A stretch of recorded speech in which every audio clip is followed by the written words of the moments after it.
Got a little black eye from slamming my face into the ground. Pretty insane.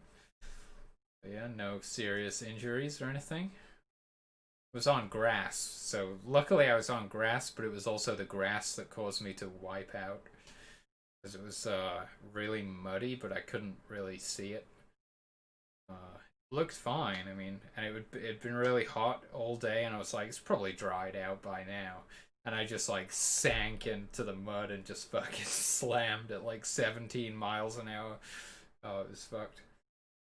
Yeah, I really like. I'm amazed that I think the reason that I'm okay is because I was like high out of my mind on tons of edibles at the time, and I've heard something about cannabis actually having neuroprotective properties where it will actually lessen the impact of head injuries. Because I really like slammed my face into the ground and I felt my brain like slap up against the inside of my skull, and my head was going like whoa whoa whoa. I was like whoa. I just had to lie there for like a minute or two. I couldn't really. I was kind of worried about standing up while my head was like doing that. But I'm fine. As far as I can tell, there's no difference. So got away lucky there. If I was on concrete, I mean, I had my helmet on. I always ride with a helmet. You got to. But if I was on the on the road or something, it could have been pretty bad.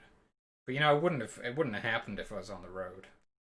But if obviously, but if something similar happened on the road, that'd be pretty brutal. It was my own hand that gave me a black eye because I had about a second to react, and I mean there was nothing I could really do. I just got my hands like in front of my face, but when I hit the ground, I slapped myself in the eye like that. I kind of like wristed myself in the eye, and that's how I got the black eye. I had my shades on at the time, so I kind of smacked my shades into my eye, and that's why it's kind of clearing up now, but it created like a weird looking mark, sort of bruise, like a weird bruise. But yeah, totally fine. Just been doing a lot of doing a lot of acid. Just did DMT today, just like half an hour ago. It's great. Saw some really wild stuff. Kind of was introduced to my own consciousness again. Yeah. It was really awesome. Like the visuals that I was experiencing were very tentacular. They were very like it was like an octopus or something. It was like a giant pink octopus. It had all these tentacles, and they were all like going off in different directions and doing different things. And some of them were like dancing like this and stuff. And it was like so unbelievably complex that I was like, you know, I've gotten pretty experienced now, so I didn't really like freak out or anything. But it's the kind of thing where it's your mind almost wants to like reject what it's seeing because it's like this is impossible. This is impossible. There's no way that this is too complex. It's like crazy. But it was like it was showing me like it was like it was like it was dancing and it was showing me all these moves and all these tentacles. Like some of the tentacles were coming at me and waving like that, and some of them were going all around and stuff. Some of them were like doing little spirals like this and things, and I was just like, whoa, this is crazy. But I think the message that I got, that I think what it was trying to tell me this time was like look at the power of the subconscious mind. Look at how it can do like an infinite number of things simultaneously, like, and they all seem to be going in different directions. They seem to be like completely independent and unrelated, and yet it's somehow effortless. And it kind of makes me think about like when I listen to these musicians, these really advanced musicians, like listening to Earthless or MSK or something. Is like they build up and up and up and up in the complexity, almost like the onset of a hallucination, until it's like they have like multiple processes happening simultaneously. And through the music they can literally describe like an entire body, you know. And that's like, you know, when you start dancing and you're like moving to the music and things, it's like it's really possessing you. and like you're it's like it's telling a story, and you're the actor, you know. You've started acting out the story that the music is telling through dance, you know. And they build it up and up in complexity to the point where it's like, oh, there's a right arm and there's a left arm, and the feet are like stomping and the head's banging and stuff. It's like you got 5, 6, 7 different things all happening simultaneously and all like blending together seamlessly. And it was just showing me like, and the example of an octopus is so perfect because they have like a distributed brain, right? Their brain is like, it's almost like every individual tentacle has its own brain. So like each individual tentacle is kind of thinking like an individual, you know. And then say one tentacle finds some food or encounters some danger or threat or something, then it like conveys that information back to like the central intelligence. But each one is kind of like working independently. And I feel like it was just revealing to me like the power of the subconscious mind, where it's like, you know, you do something as simple as walking. Like you just get up and you just, you know, you just walk. It's like you're moving 4 limbs, you're balancing, you're looking around, and it's all happening independently. It's not like you look over there and suddenly you fall over because your like point of reference has changed or something. It's just kind of revealing to me like the mind is so much more powerful than you could ever even imagine. You know, the sort of thinking mind, the kind of primitive brain. It's like one thing at once. It's very linear and it's very simple. And yet the subconscious mind is like an infinite number of things at once, all simultaneously, all effortlessly, all interdependent or not. It's like just really crazy, but it was great. It was really interesting, and yeah, it was quite cool. Now I'm just taking a bit of a tolerance break till Monday or Tuesday, probably maybe Tuesday, so I can take some more acid because I only left it. I took 1,000 mics the other day and it was fucking mind blowing. Um, not a not an introductory dose. Don't eat like a 10 strip of acid on your first time. Okay, take like half a tab. You'll be fine. Leave this to the professionals.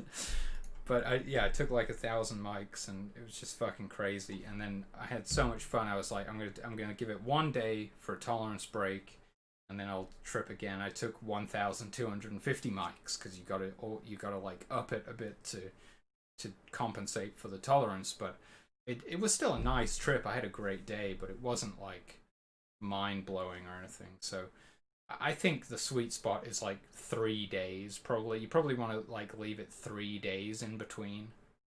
If you can go a full week, then that's going to be like, it's going to be totally out of your system basically by that point. But I think 3 days is enough. So yeah, I tripped on Wednesday and then on Friday, and Friday was like, okay, I definitely got a tolerance here. So I'm gonna wait until Tuesday, I think, and go for the next one. But it's really funny actually because there was a time where I was like, I think I'm doing too much acid, you know. I think I may have gone a little bit overboard here. But now I'm like, I just want to do it every day because it's what I'm learning. It's the growth that I'm experiencing, you know. Like there's something, and it's the heightened senses as well. Like when I sit down at the drum kit to play when I'm tripping, it's like I can hear so much more. I can hear the music so much more clearly, and not only that, but I can feel and interpret and understand the intentions of the other musicians, and like the groove and the swing and everything that they're putting on it and stuff. And it's like, it's weird. Something clicks at a certain point. Like I'll be playing this groove one way or something, and then suddenly like I'm like, oh no, wait, hold on. There's like a deeper level of creativity here that I can like go into, and that's where I'm really seeing the progress. That's where I'm really like learning the most, and getting the most out of it, and just having the most fun with it. Just really enjoy, because I'm just feeling the music so much, and the emotions are incredible. And you know, the visuals as well, especially with this Steely over here. I mean, oh, I had a fantastic drum trip the other day, and I was hallucinating like crazy, and was jamming out, and I was looking at the big, you know, steal your face thing over here, and then I closed my eyes and I could still see it, and it was like tiling out infinitely. And I was like, whoa, this is insane. Oh man. But it's so cool. It's so awesome, and yeah, it's giving me more and more respect for these musicians because they must have taken like thousands, if not tens of thousands of psychedelic trips, and you know, they're playing this music and exploring consciousness, and it's just fantastic. It just gives me so much respect for how far they've gone, you know, how courageous they are, and how much sort of positivity and beauty, creativity they're putting out into the world through their efforts. It's like just the utmost respect for those guys, you know. Fantastic. And it's not just musicians, it's anybody who's exploring consciousness and finding new perspectives and then bringing new things into the world. It's just fantastic. Absolutely love it. So yeah, I went from like you know, there was a point where I was like, maybe this is too much acid. And now I'm back on the bus. I'm like just eating 10 strips and shit. But it's a good time, and oh man, it's like I don't know, I don't know. It's all love. It's all love at the end of the day. You know, that's the thing I realize. It's like it's all love. Um, you know, and I might be misunderstood by my family and you know, old friends and that kind of thing, and because if you don't do these things, it's like impossible to understand, basically, almost. I mean, sure, yeah, so some people can kind of get it to a degree, but for a lot of people, it's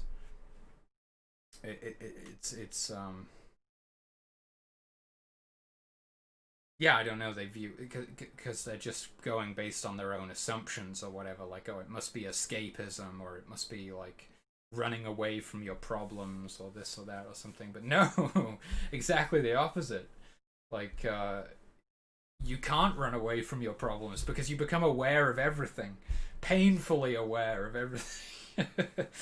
I, I actually thought of I thought it would be quite kind of a fun sort of a band or a music project of some kind. All too aware.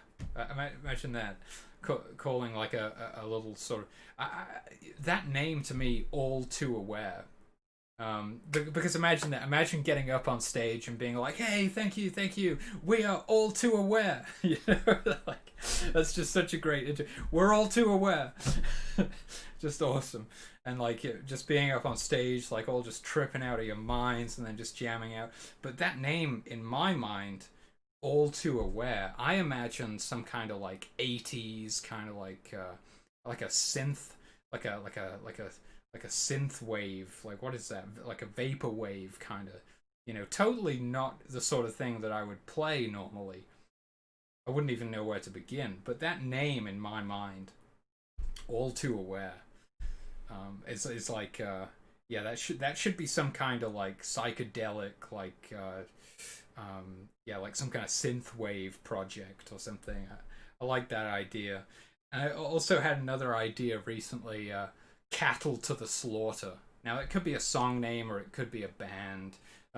No, not cattle. Yeah, cattle to the slaughter is pretty cool, but no, the original idea I had was cattle for the rich, because cattle to the slaughter is like a quite a common phrase, you know. It sounds cool, but uh, cattle for the rich is kind of like a badass sounding name for like a metal band or something. I think that would be a good one for like a metal project or something. And maybe I would tie that in with I'm gonna do a fan soundtrack for Dusk when the SDK is finally complete and I can finish my maps and stuff.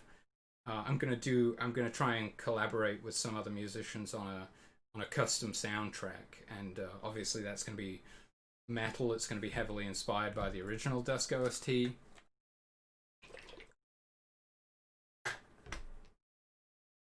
So yeah, kind of it's heavy metal basically. Um, yeah, so that'd be pretty cool. That's a project that I'm thinking about. Yeah, yeah. Yeah, because originally I was like all too aware. That's a cool name, but it doesn't, in my mind, doesn't fit for like a psychedelic space rock band or something. All too aware. It doesn't have like a spaciness about it. Um, yeah, overview effect. You know the overview effect. What about overview? Overview's a pretty good band name for like a psychedelic space rock band, right? Because it's actually like the overview effect is what astronauts experience on the space station, where they're looking down at the whole planet right there below them, and they see it all, you know, as this indivisible whole, and it gives them that psychedelic moment of awakening, where it's like, holy shit, there are no sort of um, boundaries. And also just the vastness, you know, once you're such a distance away from the Earth out there in space, I mean, just the vastness of it is just going to blow your mind, I imagine. I've not been to space, but, you know, I've certainly had experiences of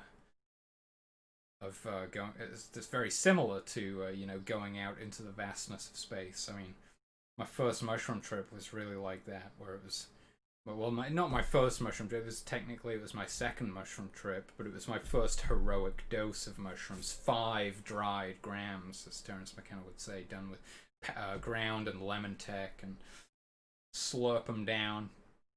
And yeah, the onset of that, you know, I lost my legs. My legs were just gone, and I was crawling around on the trying to. I was like, I'm gonna throw up. I've got to get the bin, and I couldn't walk anymore, and there was no bin bag in the bin. I was like rolling around on the kitchen floor trying to dragging the bin back into the living room. Got myself on the couch and just didn't move for like the next 7 hours. Just focused on my breathing. I was like, as long as you keep breathing, you're not gonna die. Just keep breathing. And I was like, I was like going up and up like this, and it was spiraling out like wider and wider and wider until it just like defied, you know, everything that I thought was possible. It was like just it seemed like such a vast amount of space. It was like bordering on infinite, and it was just like revealing the size of the sheer scale of the universe to me. And I was trying to wrap my head around it, and I just remember lying there going, "This is impossible. This is fucking impossible. It's too vast. It's so massive. It's fucking impossible. I can't believe it. I cannot believe it." And I just went up and up and up and up and up, and oh my god. Then once I was like up there, I encountered a god. Maybe, I don't know. A divine being. I don't know.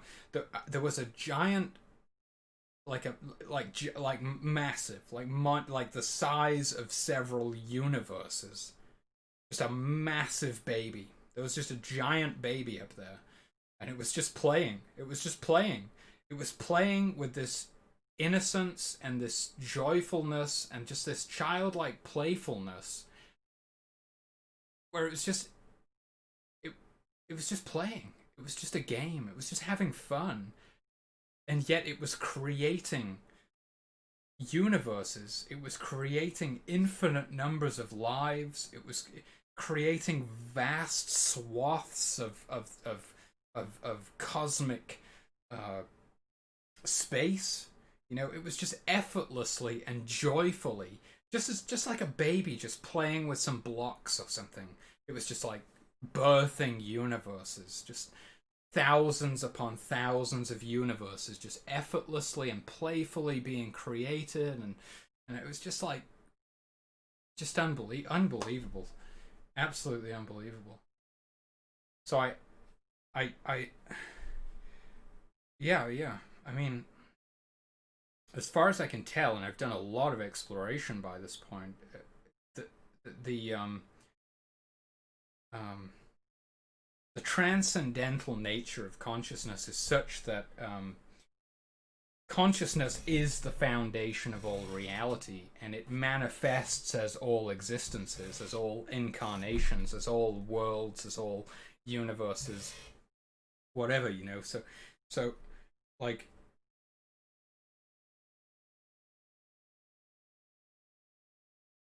this, you know, we're indivisible from that consciousness. You know, we are an expression of it, an extension of it, a manifestation of the divine.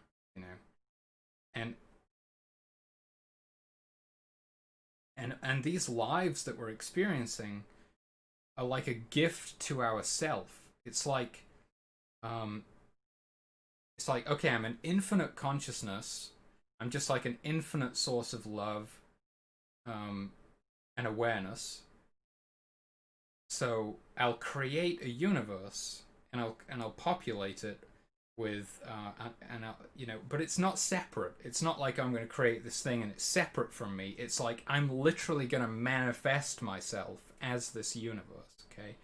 And I'm going to fragment myself down into all of these individuals, you know, so that I can have subjective experiences of like of growth and life and death and to experience the other, you know. um yeah, and it's like it's a game of hide and seek that we're playing with ourselves. We're literally like, it's all a game. It's all a game. It's just for fun. And yeah, it's really crazy. It's such a strange perspective to have, because you know, we're down here and we have all of our silly little human beliefs, and we take everything so seriously, and well, it's just fucking nonsense. All of it is nonsense. It's just literally like, this is all just for fun. Just a this is just a celebration. This is just a party. This is like a um it's just a an opportunity to have like these joyful experiences, you know. It's yeah, this whole thing is all our own creation, interestingly enough, you know. um that is to say that, you know, there is no separation between the real world and the nirvana world. um there is no separation between your personality and the supreme personality. That is to say that God is within us all, and we are all within God. It's indivisible.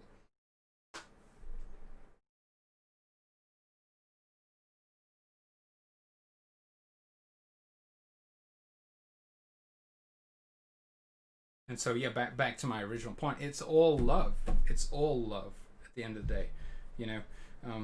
Yeah, overview. The overview is a pretty cool name. I like that one. I'm gonna keep that one filed away. Overview, overview, overview.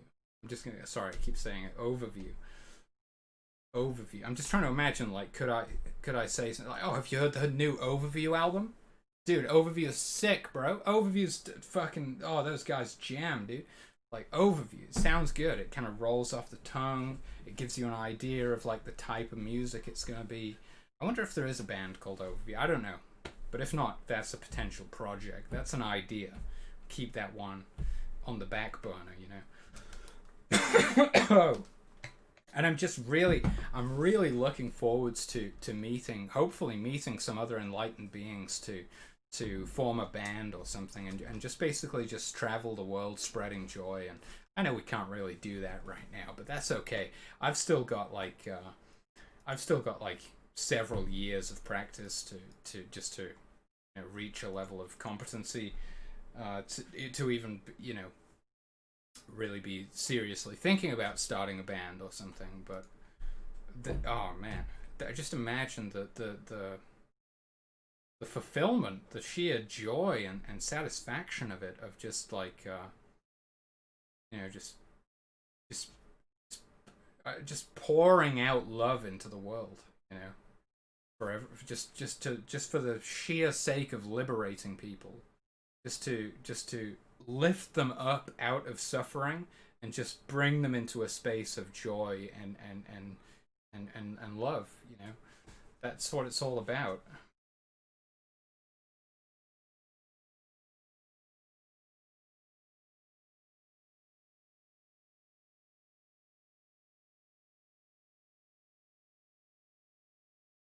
And yeah, so I mean, these things are so misunderstood, and but there's definitely a renaissance that's taking place. I mean, there's definitely a psychedelic renaissance in progress right now. I mean, there is some kind of redemption of the human spirit, as Terence would say, taking place, and we're active participants in that. And it's just fucking unbelievable. I mean, what a gift! What a gift we have given ourselves. It's so beautiful. I had a beautiful vision the other day, an incredible vision. It was during an acid trip, and I imagined like I was in this non-dual state of awareness where I was like one with God, like outside of the universe or whatever. I was like looking at the universe from the outside in, but I was also simultaneously existing as myself as the individual, and I was looking from the inside out as well. So I was seeing reality from both sides of the coin at the same time.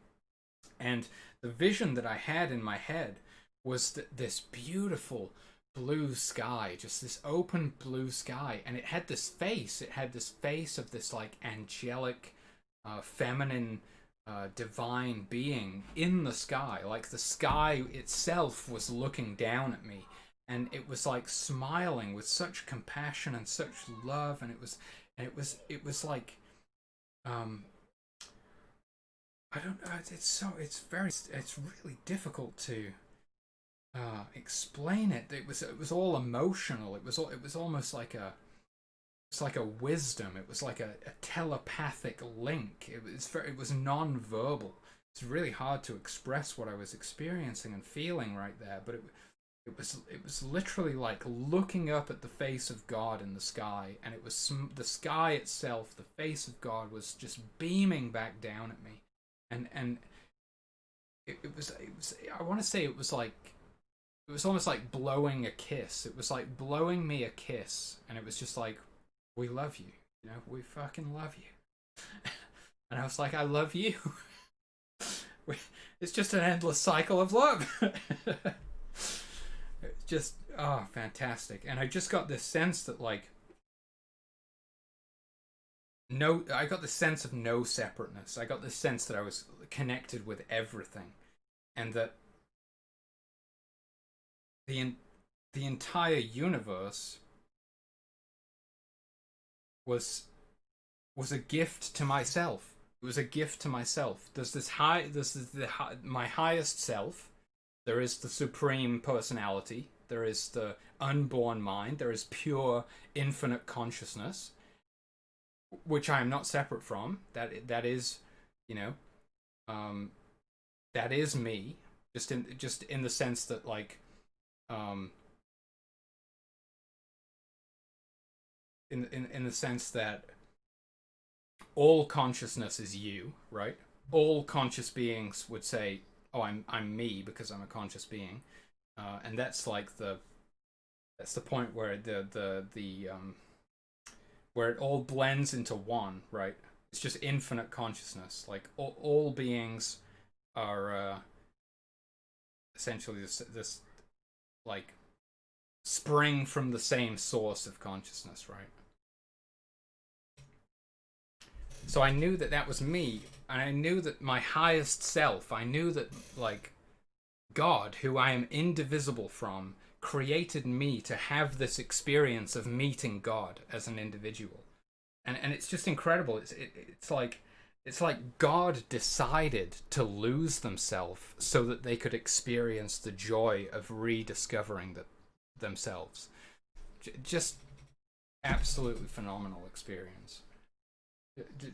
I mean, these are just some of the most profound experiences that you can possibly have, as far as I can tell. I think things like having children, um, having children, and probably dying, probably death. Yeah, probably birth and death and psychedelics. Those are like the peak experiences, I think, as far as I can tell. I don't have kids. I can't really remember the last time I died.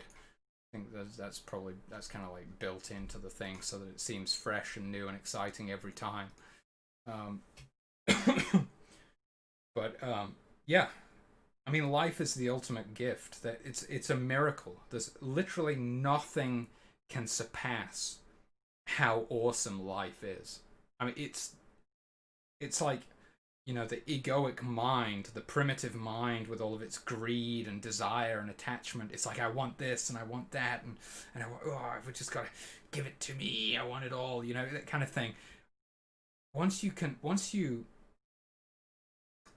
have clarity of mind, and you can really see and understand reality, you understand that life itself, your very existence, is the greatest gift. It's the greatest thing you can ever receive or experience, and nothing will ever fulfill you. Nothing will ever fulfill you. The more that you chase after things, the more that you seek fulfillment, the less fulfilled you will be, because the key lies in consciousness. The key lies in awareness. The key lies in recognizing that you're experiencing a miracle at this very moment, and that nothing can surpass that. I mean, it's the greatest gift ever. It's so perfect. Reality is so perfect.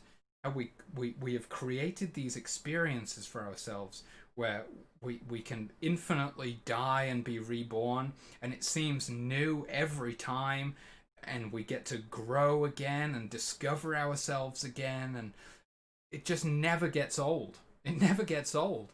It's fucking amazing. And who's like, as far as I can tell, that's the point.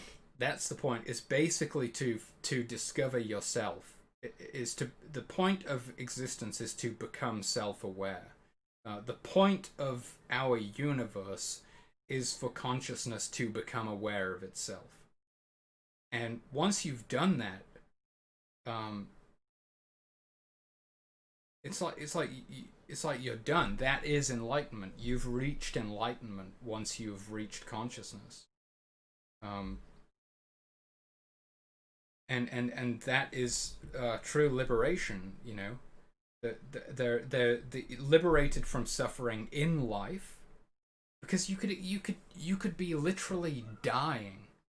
Your body could be deteriorating. You could be dying. You could be breathing your last breath, and if you're still in the state of awareness, no desire, no attachment, you can realize that even at the moment of death, this is a miracle. This is incredible. This is amazing. And you can just let go. So it liberates you from suffering in life, because you become free from desire and attachment. But not only that, it liberates you from the cycle of reincarnation, because you're no longer attached to going back into material experiences. You will die, and you will have realized, like, oh, I'm just I'm just one with this infinite consciousness. I'm one with God, and I'm literally going to consciously choose never to be born again, and just to reside in the kingdom of heaven for eternity, and just to experience the penultimate state of freedom, liberation, bliss, peace, harmony. I've run out of words. That's it. That is enlightenment. So it will not only set you free in life, it will set you free beyond the grave. I mean, it's just truly, it's truly a miracle. I mean, that's the thing. Like, it never gets old. As long as you can, like, as long as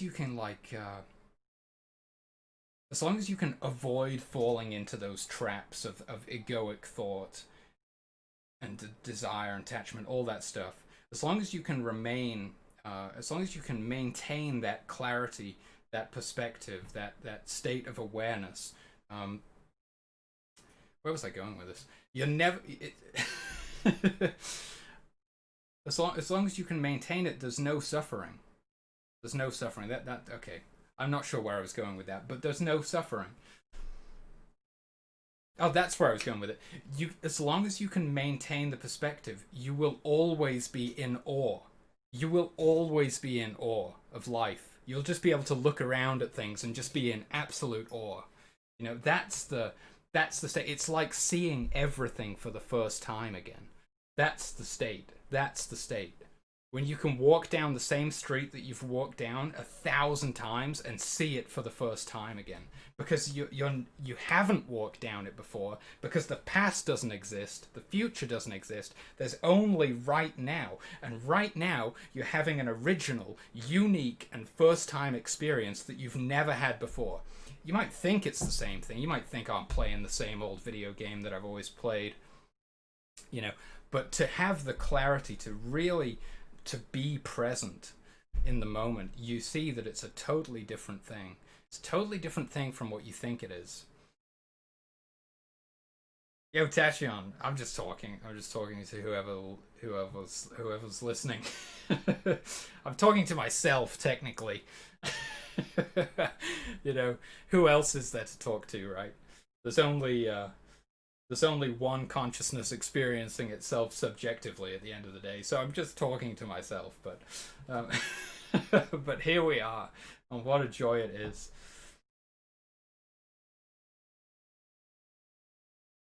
It's possible. It's possible to liberate yourself, man, and you can do it. You know, just a little. It's just going to take some courage, and yeah, that's about it, really. You just got to courageously go. You know. Just go for it, dude. Just eat a bunch of mushrooms and set your intention that you want to reach enlightenment and just go. Just pursue it. It's possible. You know, that's the craziest thing, because I can remember being a kid and going on like school trips to these Buddhist monasteries and stuff, and I was like, this is fucking retarded. What the hell are these guys talking about? You know, this is insane. But then I actually had an awakening experience firsthand. You know, I actually experienced enlightenment myself, and I was like, it is real. You can do it. It's possible, you know. And it's such a forgotten thing now. You know, it's bizarre because it's the oldest practice. It's an archaic tradition as old as time itself, and yet it's been completely lost and demonized and just totally criminalized even in this modern age. And we're so obsessed with material things and wealth and status, and it's just fucked. You know, so much greed is running rampant, and power and manipulation. People are just fucking out of their minds, dude. Not fucking out of it. They're out of their minds. They're insane.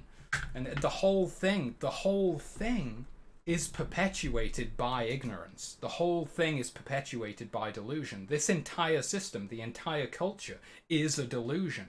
It's based on not living in reality, but instead living within the confines of a belief system, a game, you know, a dogmatic structure or something. And to realize, you know, that all the shit that you've been told whilst you're growing up, what do you want to be when you grow up? You know, that you know, you've got to get this job and go jump through these hoops, and you know, you're this person, you're a citizen of this country, and putting all these labels on you and all these expectations and things. You can just unplug from that and be like, I'm going back to reality. You know, fuck all this. I'm going back to the real world. You know. And right there, that's where the truth lies, and that's where that's where you can really start like experiencing life and growth and happiness, joy, and a process of self-liberation. It's all there. I mean, it's just it's there for the it's there for the taking. You know.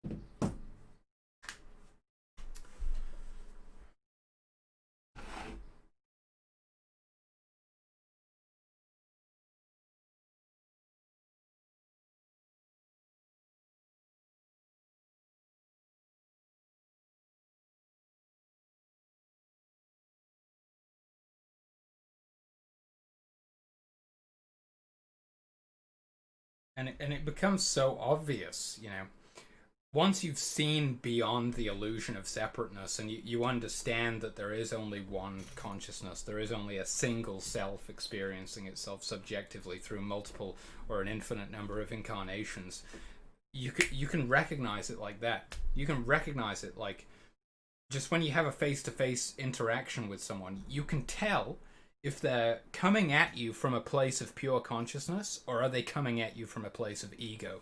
And as soon as you'll feel it immediately. You can feel like, oh, this person doesn't respect me, this person thinks they're separate from me, they also think they're better than me. You can feel it immediately. It's like so obvious, like this person's just fucking lost. And you know, it's once you've seen it, you can't unsee it, you know.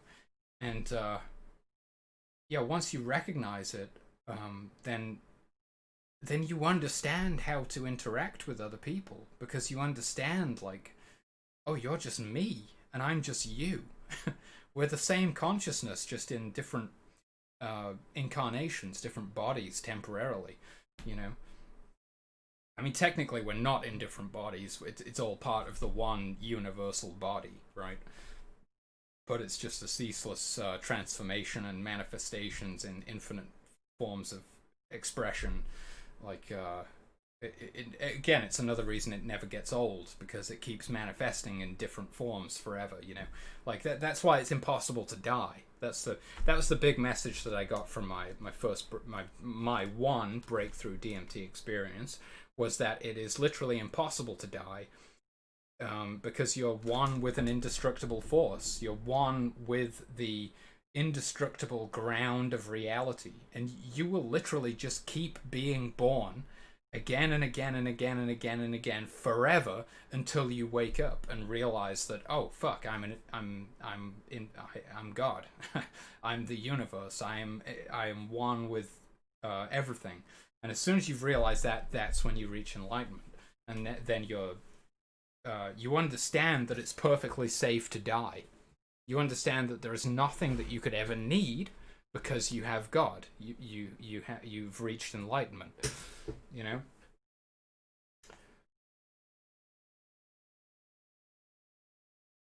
And then at that point you stop reincarnating.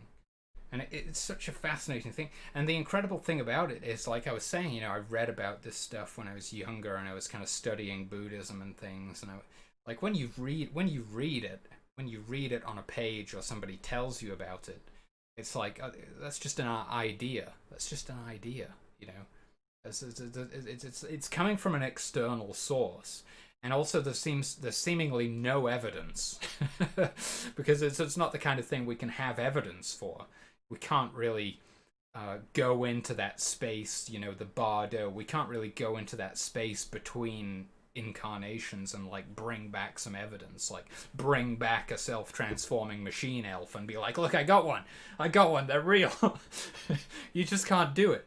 But so it's very hard to believe when you hear it that way. I mean, didn't work for me. I certainly rejected religion and rejected all these beliefs and everything.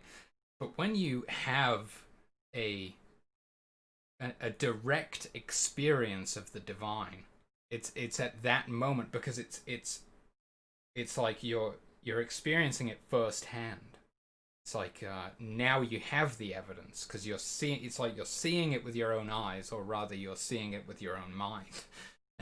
And it's like you tap into that ancient wisdom that is like, you know, it's like coded into it's like written into our DNA. It's like in our genetics. It's like this ancient wisdom that's been accumulated through hundreds of thousands, millions of years of human evolution. And you tap into that, and it's like you have the direct experience of liberation, and you're like, it is real. Because it just happened to me. I literally just woke up and discovered that I'm the Messiah. It just happened. You know, it's like, it's absolutely incredible. And anybody can do that, you know. It's not one of these elitist things where it's like, I am the fucking, you know, one true disciple of God and all of the information has to be disseminated through me. It's like, no, that's ego. Completely the opposite of that. It's like you can go and see for yourself. And that's what Terence McKenna would always say, that like the psychonaut who has returned from the Bardo, you know, is pointing over the horizon. We're not here to give you answers or explain anything. We're here to say, look over there. If you just go over the horizon, if you just go around that corner, if you just take a look around that corner, you're gonna see some things, and you can go and see for yourself. I'm not here to try and convince you of anything. I'm not here to try and convert you to some kind of religion or something. I'm just saying it's possible. You can directly access pure, infinite consciousness right now. Right now. It's at your fingertips. You've just got to reach out and take it. You've just got to have the courage and the willpower to just do it. Just fucking go for it. You know, and it's different. I think everybody is probably at some, depending on the karmic situation that they're born into and everything. I feel like I had really good karma, or you know, that's not a good way to put it, like, because karma is just causality. I mean, everyone has the same karma because karma is literally just like the fact that human history, you know, there is cause and effect, and human history has played out in such a way to lead us to this moment right now. That is our karma. We all share the same karma because we all exist within the same universe. We all live on the same planet in the same solar system. That's our karma, right? Karma is just causality. It's just the fact that things happen and accumulate. You do something in the past, it has an effect on the future. It's all karma. So I'm not saying like, oh, I did something amazing in a previous life and that was I got good karma or something. I'm pretty sure that's all nonsense. That's like a misinterpretation of karma. Karma is literally just the Eastern version of causality. It's the same thing. But I do feel like I was always seeking. It's just who I am. It was built in from day one that I was always on the path to enlightenment. Like I can remember as far back, you know, I can remember being so young and like listening to Terence McKenna and Alan Watts and reading about Taoism and things and all this stuff, and then eventually, you know, starting to take mushrooms and acid and doing the DMT and everything. And I've always been on that path, but I feel like I don't know if maybe we all are. Maybe people just get so confused and like caught up in the world that they sort of forget. They kind of forget, or they, you know, they don't even realize that that's an option. It's like Tachion was saying, like you know, he wishes he could forget materialistic things. Maybe it's like the programming, you know, maybe it's the, like, you go to school and everyone in the culture around you says it's got to be this way and this is how it is, and you get all these ideas like get stuck in your head and stuff, and you like, they're all coming from external sources, right? Oh, these people are telling me I need a job, and these people are telling me I've got to get the mortgage, and these people are telling me I need to drive this car, and these people are telling me I need to wear a fancy watch, and it's all coming from external. And if you can shut off the external and go from what your own consciousness, you might rediscover that you actually do have that innate curiosity, that you have that explorer's spirit within you. You have that courageous kind of that drive, you know, that sort of seeking nature where you do want to actually pursue enlightenment. You do want to reach higher levels of awareness. You do want to experience growth and awakening and higher levels of connectedness and communication and community. You know, I feel like if you can shut off what society is telling you, what it's trying to, like, you know, it's almost like it's trying to turn you into something that you're not. And if you can shut off all of those external sources, and this is why meditation and stuff is great, you can shut out the external, what society is telling you, and you can look within yourself and say, like, who am I? Who actually am I? If it wasn't for all of these external influences, what would I really be doing? And I think somehow I was just able to see through the bullshit from like day one.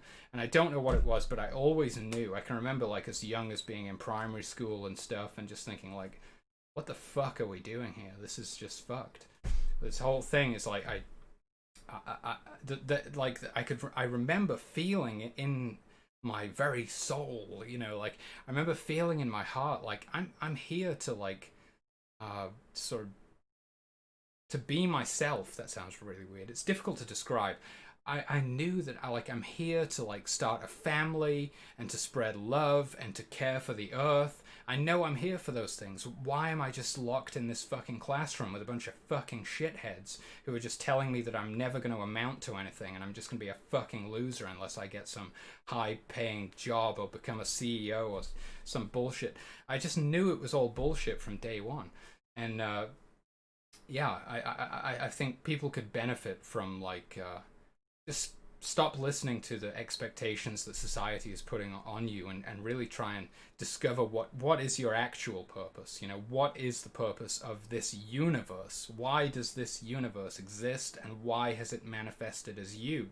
What are you doing here, really? Not like this silly game that society's playing with all its money and its status and wealth. That's all make-believe. That's all just fairy tale nonsense, right?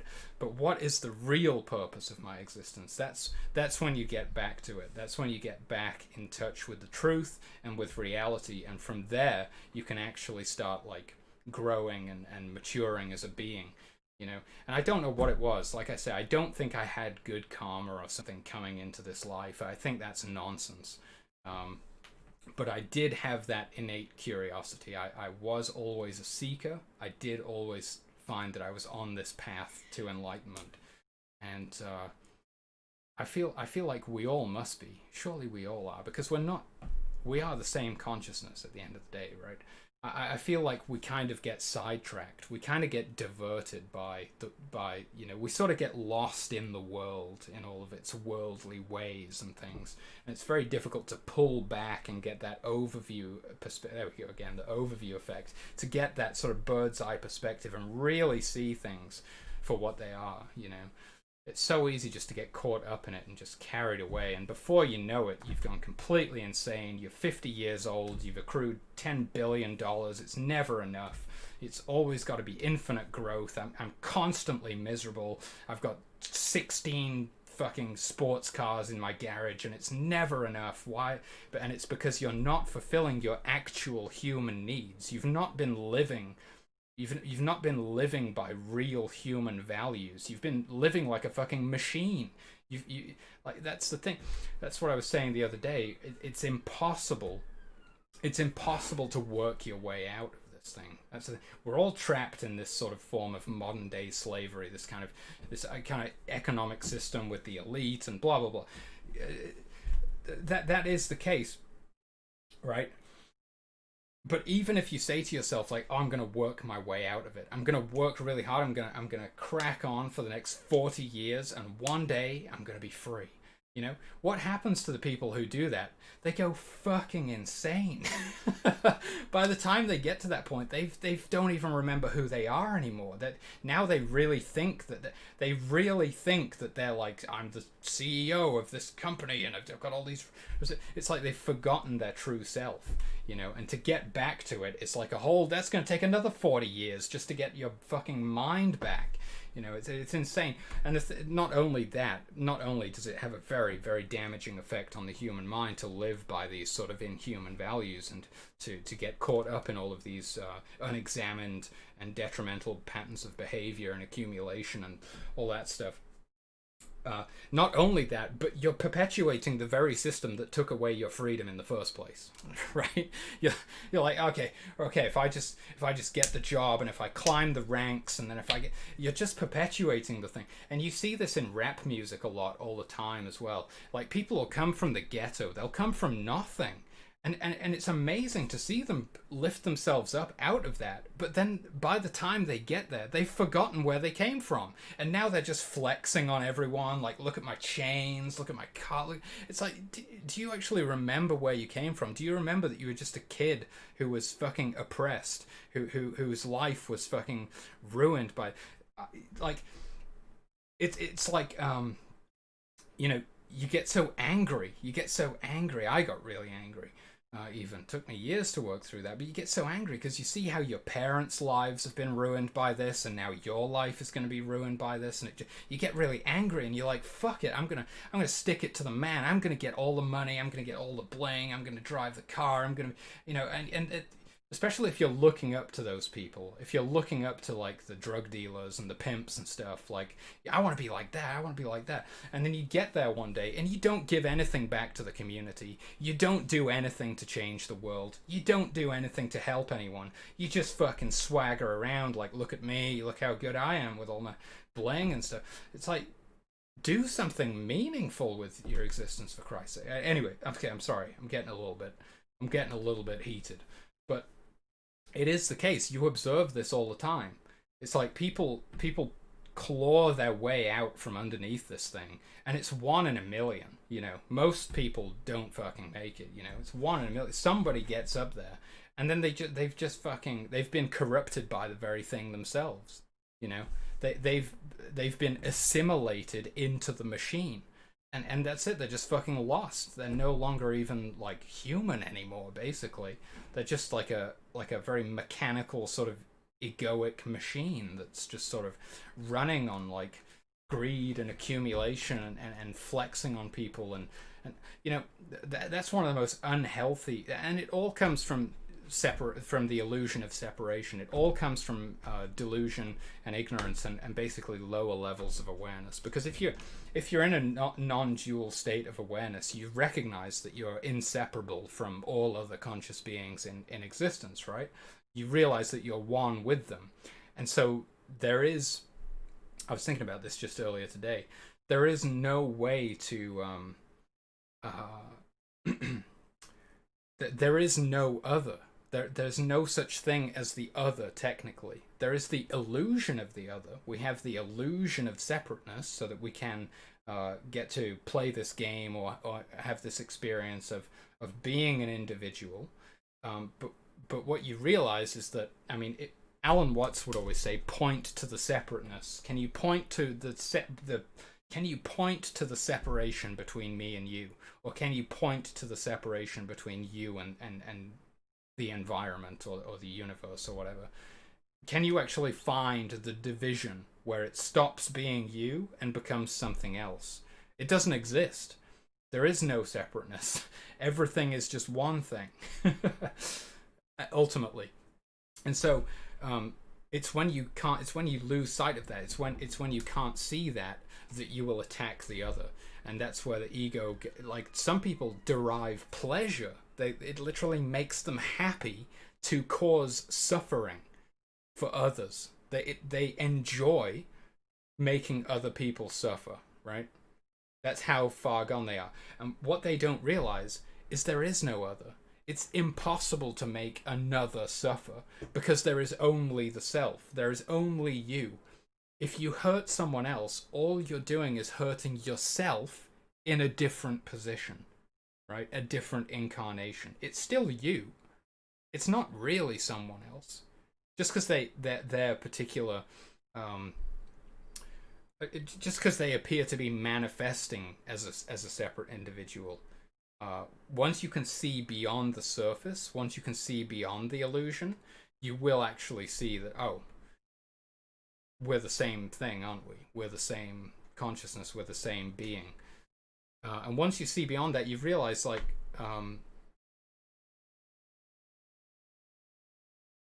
it's what's that saying? Either everyone's free or nobody's free, right?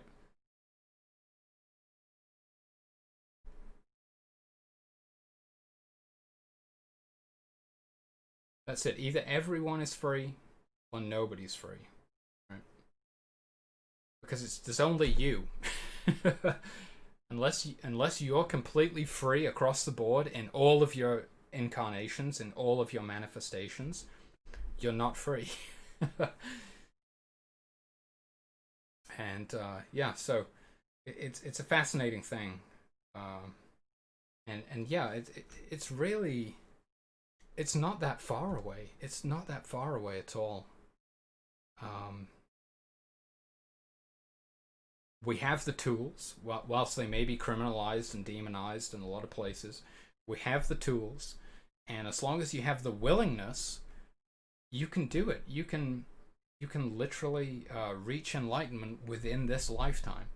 I don't think there's a single person alive who couldn't reach enlightenment in this lifetime if that's what they wanted to do. Maybe if they're like, well, I don't know. I don't know. Even if they were about to die, even if they had a terminal illness and they only had like a week to live or something, I think you'd still take a massive dose of mushrooms.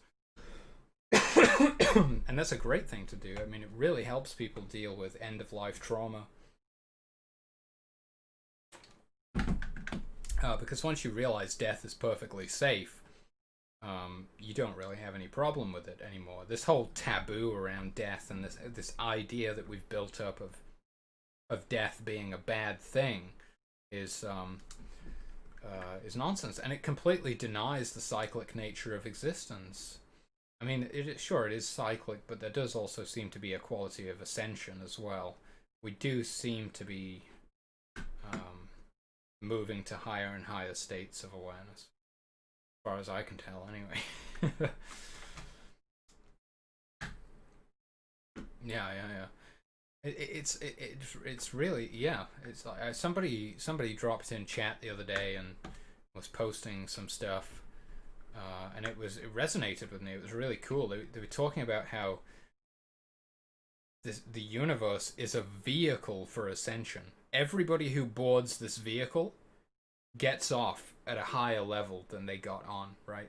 Literally the whole purpose of this thing is to raise consciousness. Right. It's impossible. Well, maybe, I don't know. I think, as far as I can tell, it's impossible to be born into this reality, and then leave less aware than you started out. Right. It is literally lifting us up. Um, yeah, it's a rising process, um, and that's what it does. That's just inherently like what it does. So you may as well go with the flow, as they say. You may as well get down with that process, right? And that's the thing. That's why I was saying the whole culture, the whole society is built on delusion, because they're going in the opposite direction of that process.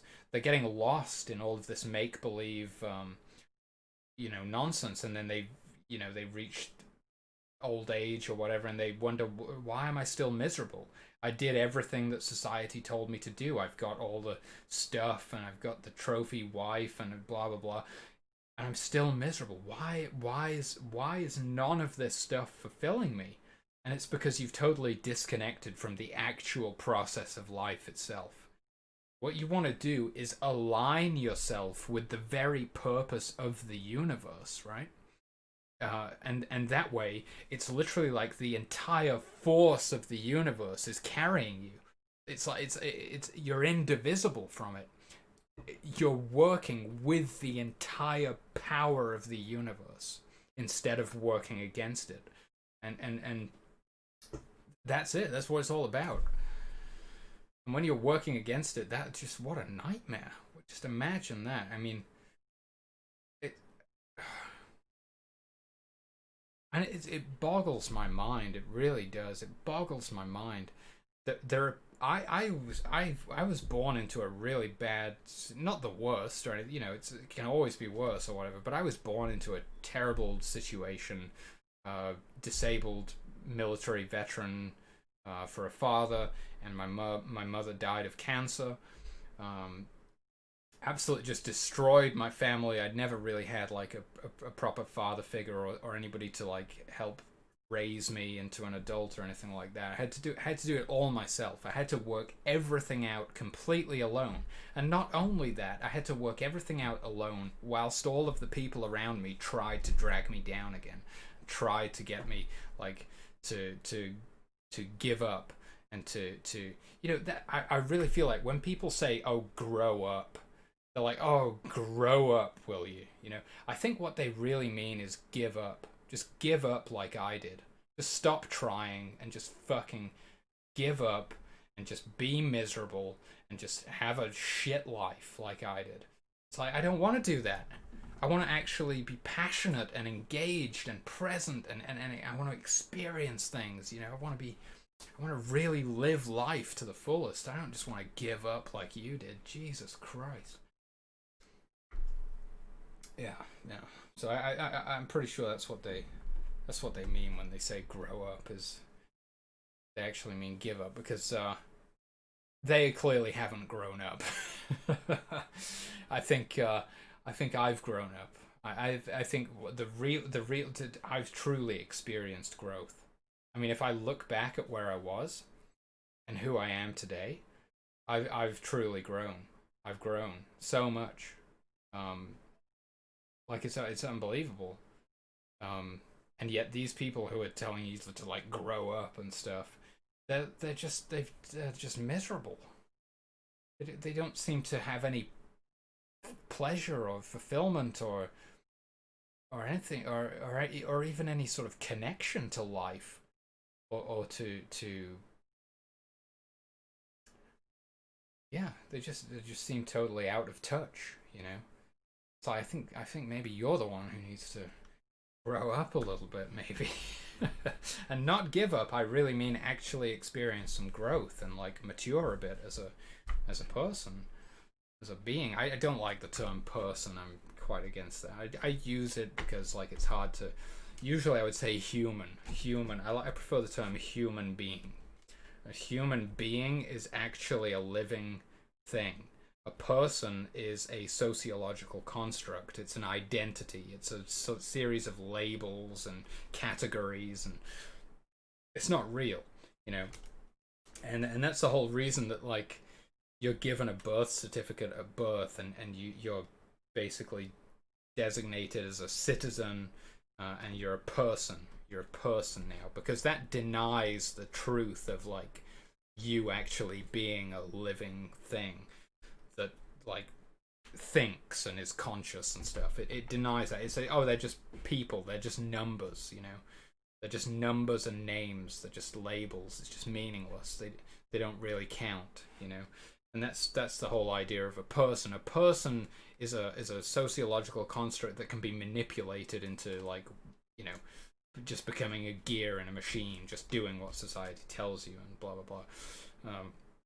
That's what a person is. Whereas a human being, that's what we actually are. Like I would never really identify myself as a person. A person would be like if I wrote down everything about myself on paper and it was like written out there, like all of my qualities and attributes and experiences. I mean, that would be a massive thing to write down. So obviously it gets simplified way, way down. There's no way that, and that just demonstrates that there's no way that the idea, the concept of a person could ever encapsulate what it truly means to be alive. So we need to reform our entire like approach to reality, where we start recognizing people as I did it again, recognizing that we're not people. We're actually human beings. We're actually living things. Oh man. Yeah. And that'll change, but it's so incredible to be a part of this process, right? And my ego, what my ego does is it tells me that my life is ruined. That's what it tells me. It tells me like oh dude, like you were born into this fucking terrible situation and now you don't have a family and you can't work the land and you can't get out there and go hunting and you can't build your own shelter and you can't experience any of these things that are like real human experiences that are like fulfilling and just great. Can't experience any of them. It's terrible. My ego tells me it's fucking it's terrible. It's terrible. Your life is ruined. But that's just a thought. That's just a thought. It's quite possible that I could have so many more problems if I had all of those things. I mean, some of those things not so much, but I think about the family one especially. Like my ego tells me like, oh, I should have a wife, or at least I should have a girlfriend, or at least partners or something. I should have kids and stuff like that. But then if I sort of get away from that thought a little bit, sort of distance myself from it, and really like look at things kind of more objectively instead of sort of in this kind of like very basic, very limited sort of thinking, I sort of realized that there's no guarantee. There's absolutely no guarantee. I could wind up in some fucking terrible marriage, and then I could like, it could be some horrible divorce proceedings, and I could lose everything, and or my children. I could have a child who's born severely disabled, and my entire life would then revolve around. Not that there's something wrong with that. If you have a special needs child or something, then obviously you're going to raise them and you're going to care for them and you're going to love them just the same. It's your child, right? But at the same time, if I really think about it, if I actually think about it, it's like, well, maybe I've actually dodged a load of bullets. Maybe I dodged a bullet there. Maybe the fact that I'm alone and single, and maybe all these things that I think are terrible, like, oh, I don't have a family and I've got no independence and I'm just trapped here, and maybe it's actually great. Maybe things would be 100 times worse if I had all of that stuff. I don't know. Could be fucking horrendous. So it just and that's just the acceptance of just being okay with where you're at, and it's difficult especially when you're surrounded with fucking idiots, because they'll constantly like try and diminish you, and sort of they'll project their beliefs onto you.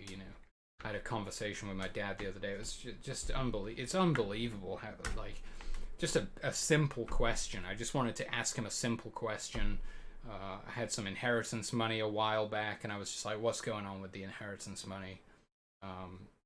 And just, he could have been like, oh, it's just staying in a trust fund or something. Simple answer to a simple question. But he went off on this like 10-minute tirade about how I'm fucking useless and I don't do anything with my life, and all I do is just like play with toys, and it's just he doesn't see any value in anything that I do. He just sees me as like a worthless fucking loser, just a freeloader, and just a fucking wasteoid or whatever. That's just a drug addict and a fucking, just a piece of shit, basically. That's exactly, and he just projects all of that onto me. So I've got to kind of like keep that, like, I've got to like keep that sort of, keep my, what is that? I just got, I don't know. I just gotta kind of let it like bounce off, or like water off a duck's back. I've just got to let it roll off. Just let it roll off. But I've gotten really good at that, because all of my life I've just had people shitting on me constantly. So I've gotten really good at like recognizing like who the fuck are you? Like your words are literally meaningless. It has absolutely no effect. And I've finally gotten to that place where I'm pretty much immune to the opinions of others or whatever. But I've got to be honest. It can be exhausting. Like I had an experience recently where an old friend of mine who hadn't seen in like a year or something, he got in touch and he was like, "Oh, do you want to come and hang out?" And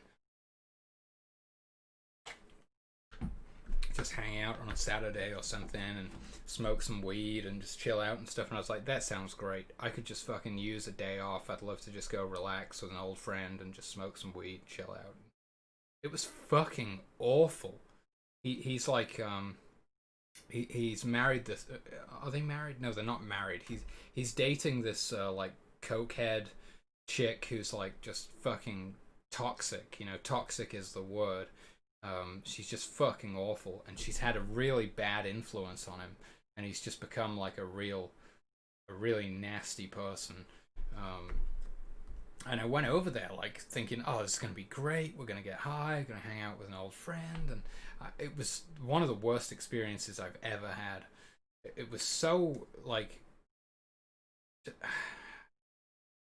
it was exhausting. It was physically draining. It was as if they were like vampires or something. It was like they were sapping me of all of my energy with their misery and negativity. It was just so fucking awful. Those are people who I would be happy if I never had to see them again. Just absolutely terrible. And those and you know, I think this is just what happens when people start doing like cocaine and they stop sleeping and they're just always fucking tweaked out of their fucking minds. They just go insane. They're just like so self-obsessed and self-absorbed, you know. It's like, I don't know. It's like they couldn't even pretend to be interested in another person. They only seem to care about themselves. It was just an unbelievable experience. And the whole thing, like, I went there expecting to relax for a day and just kick back and have a good time, and I came away from it more exhausted than when I went there. I was like, this is more exhausting than like the entire week's worth of drum practice and everything I just did. I'm so drained by just the sheer toxicity of these people. Just unbelievable. So there are, you know, I'm not totally impervious. I'm still a freaking human, you know, and the human thrives on positive social interactions and connecting with people, you know. Like, that's really good. You'll notice, like, I'm an introverted person. I'm a very isolated and an introverted person, and even I notice, like, if I've got to hang out with some cool people and maybe jam or something, like, I feel good. I feel good coming. I'll have a smile on my face. I'll come away from that like, that was great. I just, like, it's some biological thing happens where I just feel good because I've been around other people. But it was completely the opposite in this case, you know. So there's obviously some component of like how it is stressful. It puts a stress on the system, and to think how much stress I must have accumulated over the years of just being kind of like this lone wolf, just kind of being this outsider figure, and just everybody telling me that I'm wrong and that I'm a piece of shit and that I'm worthless and that I never do anything and blah blah blah. Like just like literally like 29 years of that. Just that's got to be really unhealthy. That's got to be insane. It's got to be so unhealthy just to live like this. Not only the fact that I'm trapped in like a fucking shoebox every day of my life, you know. Even now, like, I get out on the one wheel and I go for a float and I'm carving up the trails and stuff. Like, even now, the town feels small. The ride to the coast, it feels short. Everything feels so claustrophobic and like I'm trapped in here, you know. It's like it's yeah, and that's why the mind is so important. The mind is infinite. There's infinite space, infinite possibilities, infinite creativity, infinite experiences, infinite love inside of my own mind. And I can go in there and I can experience freedom. I can experience vastness. I can experience joy and playfulness and just so much, you know. And without that, you know, I think the one thing that has kept me sane is the ability to explore my own consciousness. If I never found psychedelics, if I never got on the path to enlightenment, if I never had a spiritual sort of experience, I would definitely killed myself. I was really close to killing myself. I mean, I was so suicidally depressed for years, and it was mushrooms that saved me. That first heroic dose of mushrooms, it totally healed my mind. Um, this complete 180-degree turn, crazy, absolutely amazing. Just a whole new perspective on reality, um, whole new understanding of myself, even just incredible. And it saved my life because we've like the world has become just such a fucking shithole. It's just a living hell. It's like there's nothing left. There's no, you just like a very small percentage of people. Well, it's about 25% of people experience things like job satisfaction and stuff like that. I mean, even that's a far cry from like actually living a real life. But at least some people, about 25% of people, have job satisfaction. 75% of people, the vast majority of people, have no satisfaction in what they do. They just work to survive. It's just an endless slog, just doing some miserable shit they don't care about. Just such an unfulfilling life. I mean, they will literally die having never lived. I mean, it's crazy. So if I didn't have if we didn't still have the possibility to explore our own consciousness and to create and to express ourselves through art and music and philosophy and poetry, I would have just fucking killed myself. That was the saving grace, you know. That was the saving grace. That's the only thing that's actually kept me here, and it's because it's allowed me to actually like reconnect with the process of life, instead of just being trapped in this game, you know, in this system, and never experiencing anything real. Imagine that you could live your life and experience like and basically experience like everything's artificial, you know. Sure, you still experience real things like, oh, look, there's a tree over there. That tree is growing, it's alive, it's real. Sure, but as far as like actually living a complete and fulfilling life, it's all gone. It's all gone. The only things that we have, the only some people have it all. Some people, you know, it's very small number of people. It's your Joe Rogans, it's your great success stories. You know, they're out there hunting. They're doing mushrooms, you know, they're having these great conversations with great intellectuals and all that stuff, you know.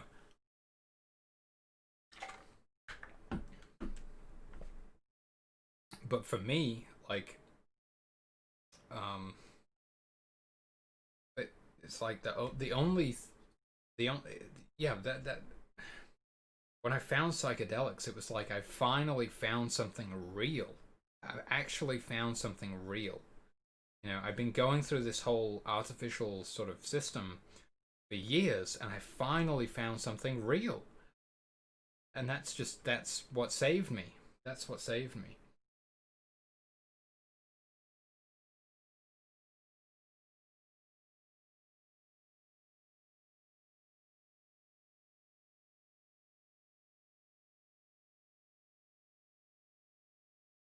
So yeah, it's just incredible to be a part of this. I mean, at the same time, it's like it is very difficult to be completely misunderstood by like everyone. Not everyone, you know, but most people, certainly like my family and things, have no idea about any of this stuff, and really difficult. It's really difficult, you know, because I love them. I want to help them.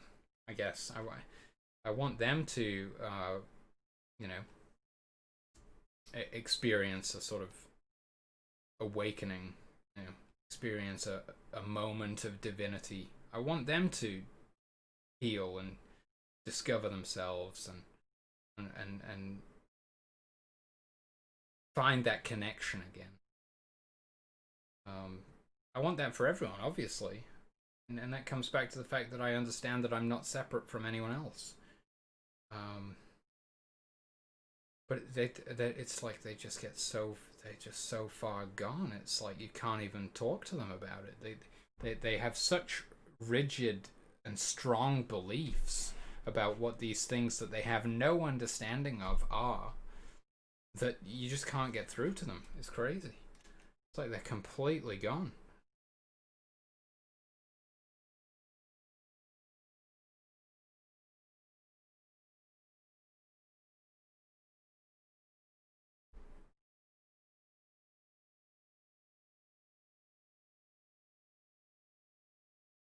But yeah, through the music, like being introduced to the Grateful Dead, and then discovering many of these other psychedelic bands and stuff, that gave me a connection to society. It gave me a connection to my fellow man, where I was able to see, like, oh, they're out there. Like, there are people like me out there. I've just been unlucky to be surrounded by, fucking losers or whatever you want to call.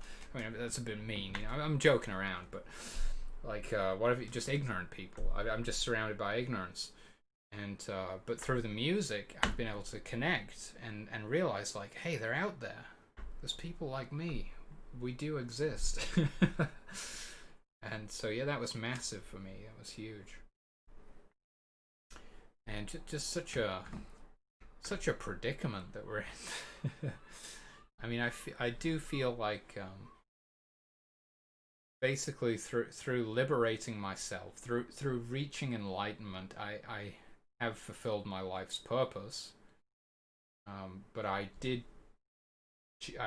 chose to remain here and to live out the rest of my life. And the reason that I chose to do that was to help others.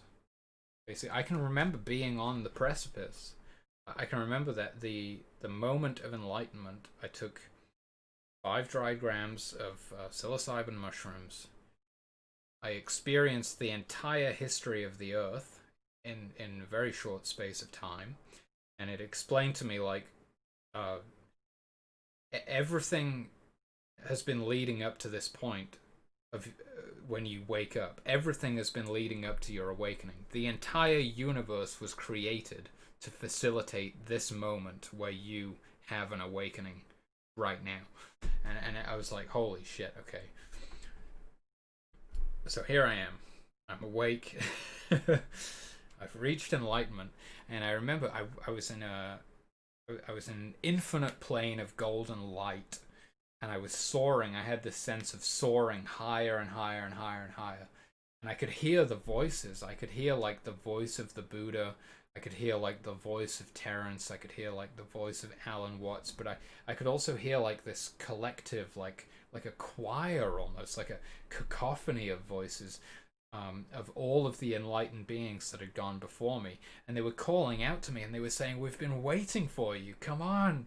We've been waiting for you. Keep going. We've been waiting. You're finally here.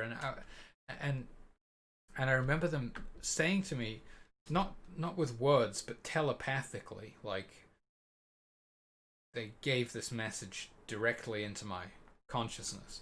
And it was that I could choose to die at that very moment. I could literally consciously just choose to die, and I would have died, and I would have never come back, and I would have just been set free into enlightenment, into this golden light, and just this ultimate state of freedom where I was just completely free. I mean, I can't really describe it better than that. Just completely free. It was just, yeah, it's really hard to describe it, but it's like love and peace and freedom in the most maximum form that you could possibly experience it. And yeah, I knew that I could just consciously choose to, like, flip the switch and just die right there. But I didn't. I understood that there are everyone else is still, unenlightened. Not everyone, but, like, there's other people who need to be enlightened. So I've got to go back. And yeah, I distinctly remember that moment of deciding, like, I'm not going to die now. I'm going to go back. and I'm gonna help heal the world, you know. And here I am, here I am. And yeah, it's a tricky one. It is a tricky one. Ramdas said this. You know, Ramdas recalled a time in his life where he was actually creating more suffering in the world by trying to help other people so much that he was suffering. So there's a delicate balance to the thing where it's like you do want to help everyone, you do want to liberate all beings from suffering, but if you cause yourself to suffer in the process, you completely nullify your own efforts. So I kind of am seeing now that, like, yeah, I'm supposed to just be like a joyful, loving, you know, bodhisattva. I'm supposed to just be playful and joyous and just like living my life and loving it, you know. I'm not supposed to be sacrificing myself, you know. I'm not supposed to be crucifying myself and taking on all of these crushing burdens that are just impossible, you know. Like, that, all you're doing is perpetuating suffering then. It's like you're trying so hard to help liberate people that now you're the one trapped in suffering. So it's like you you you've really got to keep it in balance. So I sort of see it now, how I'm like, yeah, sure, I am here for my purpose is obviously the liberation of all beings. You know, I've done some soul searching. I've explored myself to the deepest depths, and as far as I can tell, that is why I exist. That is my purpose. But at the same time, it's like I gotta, I gotta, I gotta, I gotta, I gotta think about myself too. I gotta think about my own well-being and such. You know, it's all well and good that I love everyone else so much that I'm gonna like sacrifice myself for them and things. That's nonsense. That is a really bad move. You gotta take care of yourself. That's priority numero uno. And this is something I took an acid trip the other day, and I went out on the one wheel for a float, and I can remember clearly this moment of I was really getting an education from the float, and I was like, yeah, priority numero uno is always the rider. Got to keep the rider safe, okay? Because you can't do jack shit if the rider's fucked, right? If the rider goes down, nothing's happening.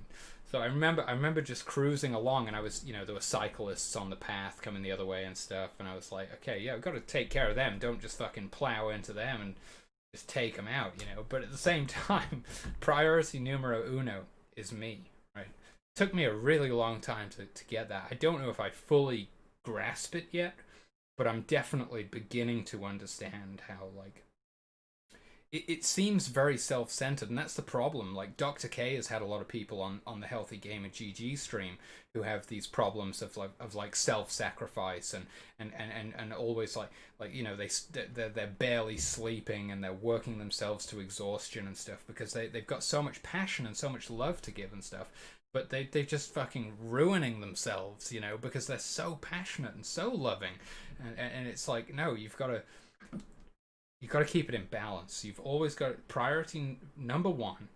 That's you. That's you. You know, and then everyone else. It seems self-centered. It really does, but that's secondary, and it's all about remaining fit for service, right? Because if you're fucked up, you can't help anyone, right? You know, if your mind is fucked up, or if you're physically unfit, you can't do anything. So that's always priority number one. It's like, if you want to be of service to humanity, if you want to help, you know, liberate all beings from suffering, and help everyone reach enlightenment and transcend the cycle of reincarnation, if you want to do any of that, you've got to be okay in the first place. So I'm kind of beginning to see that, yeah, sure, the things that I'm doing are for other people, but at the same time, I've got to enjoy them. I've got to enjoy it. Like the drumming, um, it's almost like when you take it seriously, you're missing the point. You know, You take it so seriously and you get yourself so stressed out, and you think it's like, oh, it's serious business, it's serious business, but it's not. It's not serious business. It's fun. It's just playful fun. It's just like a joyous time that we're supposed to be having, right? And when you start enjoying life, and when you start living to the fullest, and when you start expressing yourself and creating things, and just having a good time, that is just an outpouring of love and inspiration. And people just see that, and it just lifts them up, like, I mean, some of the experiences that I've had listening to MSK just moved me to tears, just tears of joy streaming down my face, just unbelievable experiences. Those guys aren't serious about it. They're just playing. And oh man, it's so funny. It's like, and this is what the thing is, like, why my family sort of think that I'm, because they think, oh, you've got to get a job and you've got to be a productive member of society and things, because they don't see the big picture. They're very like limited in their thinking, so they don't recognize that you're supposed to be enjoying your life. Especially in England, especially in the United Kingdom, we have this idea that you're supposed to suffer, and that is the worst idea imaginable. We literally have this idea that you're supposed to be miserable, and that you're just supposed to just get on with the drudgery of life, and that everything's going to be shit, and that you just got to put up with it. That's nonsense, dude. It's absolute fucking nonsense. You're supposed to enjoy what you're doing. You're supposed to be experiencing fulfillment. You're supposed to be taking care of yourself. That's all priority number one. And as a byproduct of that, almost, that's where you're putting out the positivity. You're spreading the love. You're putting it out there, okay? And it certainly doesn't come from being serious, and it certainly doesn't come from sacrificing or abusing yourself. That's all nonsense. And it took me so long to realize that, because what I thought when I was younger was, I have to make sure that this never happens to anyone again. My parents' lives were ruined. My life's been ruined. I've got to make sure that this never happens to anyone ever again, right? And I don't care if I have to sacrifice myself. That's what I thought. I didn't expect to live this long. I thought I would definitely be dead by 30. I've almost made it to 30. Unbelievably. I was like, I'm literally just gonna work myself to death in some kind of attempt to get this message out there, and to change the world, and to make sure that nobody is ever born into a situation like this ever again. And yeah, so I was basically on some sort of martyrdom kind of suicide path. And it's just totally fucked. It is totally fucked. Not a good approach. Don't do that. Try and like just try and take care of yourself, Yeah.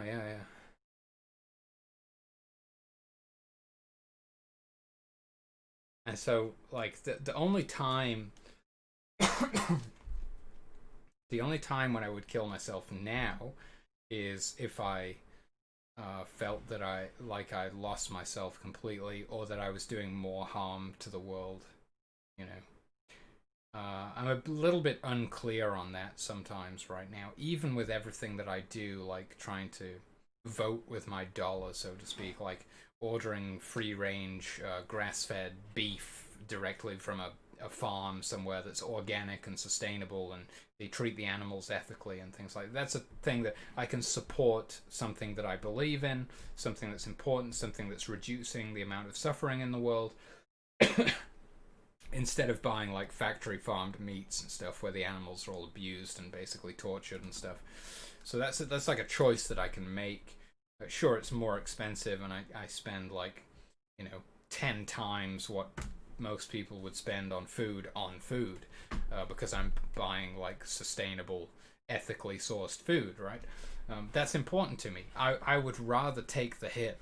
I would like same with supplements and things, right? kind of a bit different, but not in a reducing suffering sense, but in a taking care of myself sense. Definitely the supplements. I spend a lot on supplements. I take a lot of nootropics. I take a vitamin B complex. I take key minerals. I take a multivitamin. I take krill oil. I take a whole bunch of supplements. It's expensive. It's really fucking expensive. Like the vast majority of my money is spent on my diet. And the hilarious thing is that like everyone frowns upon me for it. My parents are like, "Why are you wasting all of your money on this food and these supplements and stuff?" Like it's unbelievable how like unscientific and just fucking retarded they can be. Like my dad doesn't believe in vitamins, for Christ's sake. He thinks that you just eat, you just have your like fish and chips and your bangers and mash and whatever, your typical British food, and you'll be fine. And yet he walks around like a miserable brain dead zombie all the time. Just, oh my god. And it's so crazy. It's like he has blinkers on. It's like he's blindfolded by his own beliefs. I do all this stuff. I take all these supplements. I eat a really good diet. I try and exercise now. I didn't used to. Like I say, I was totally just on a fucking suicide path. But now I like try and exercise and lift weights and do yoga and play drums and go out and ride my one wheel, get the sun, and like I do all this stuff to take care of myself. And it's like they don't even see it. All he sees is a degenerate drug addict.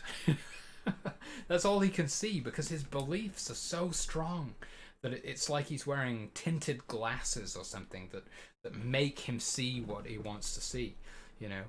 It's crazy. Like the amount of growth that I've experienced, the amount of progress that I've made. I'm so much better than I was in so many ways, and he just doesn't see it. It's crazy.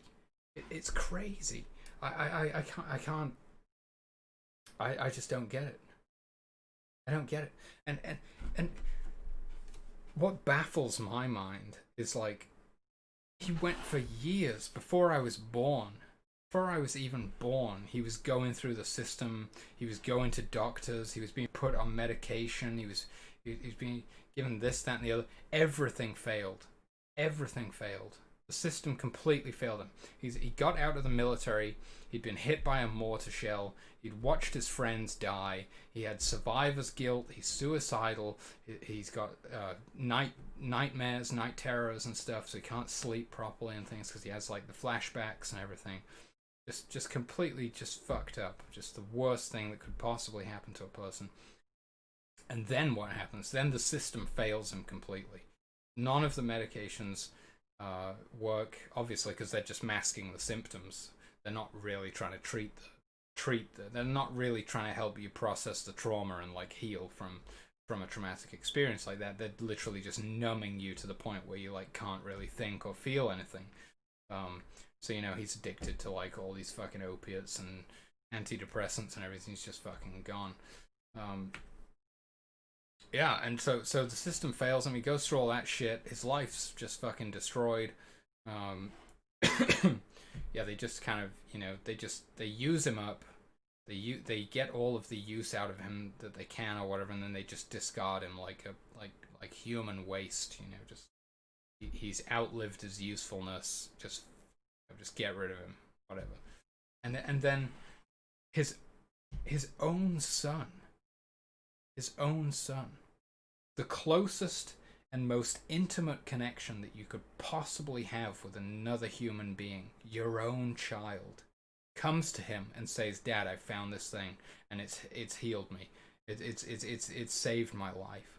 It's incredible the transformation I've experienced, and it can help you too." And he just refuses. He just refuses to even try. He's so convinced of his own beliefs that even when his own son approaches him and tries to help him, the wall is up. He's just nope, just shuts you out. Just refuses to accept. He's just completely given up. He's given up on himself, unfortunately.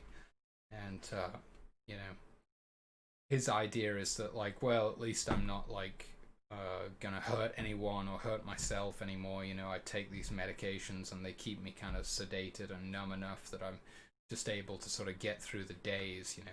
And he'll do things like he'll always have the radio on in the background because the sound of the radio will drown out his thoughts and stuff, so he can't really, so he doesn't have to deal with his own thoughts. And yeah, it's like he won't even accept help. He won't even accept help, and he looks at me as the problem. He looks at me as a fucking degenerate. It's just a fucking drug addict. That's just some fucking wasteoid. Unbelievable.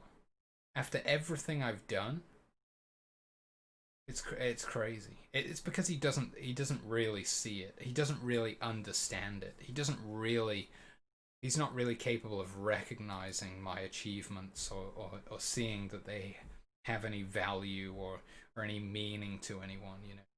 In his mind, I'm just some fucking loser that plays video games and plays drums and stuff. You know, but that's because his whole perspective is like, unless you're making money, you know, unless you can buy your own house, unless you can do this and that, you're just a fucking loser, I guess. Um, and and yet, you know, those things are basically impossible for the vast majority of people these days.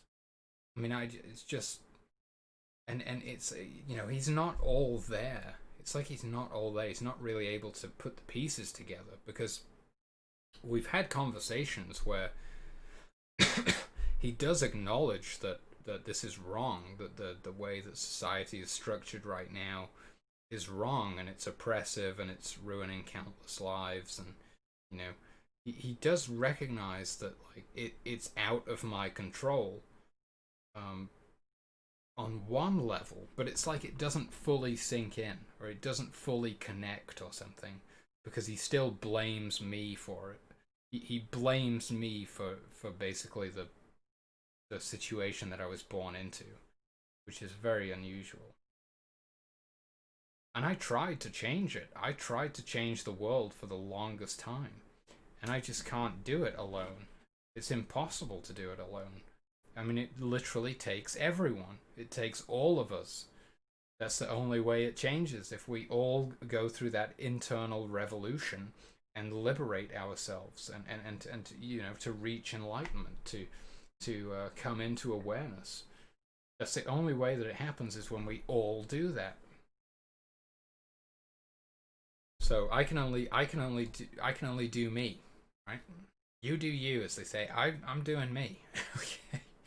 I can't. I've literally no control over like anything else. Even though for years I thought I did, and I thought if I just tried really hard and stuff that I would be able to change the world. Can't do it. Just can't do it. And yeah, it's crazy. Crazy. I don't know, but I mean, and the trouble is now that he's remarried to my stepmom, and she's just fucking batshit insane. So now they've got like this perfect echo chamber where they basically just reinforce their own delusions and just fucking, I mean, they're just gone. Just gone. I don't know what to do. It's yeah.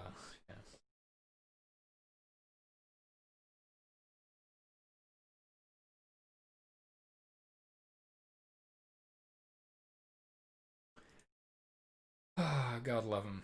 God love him. Oh yeah, that's what I was gonna say before. Like, it's quite possible that we all reach enlightenment when we die. Um, I don't know about that. I don't know about that. I think you could reach enlightenment at the moment of death. I think probably death is an opportunity to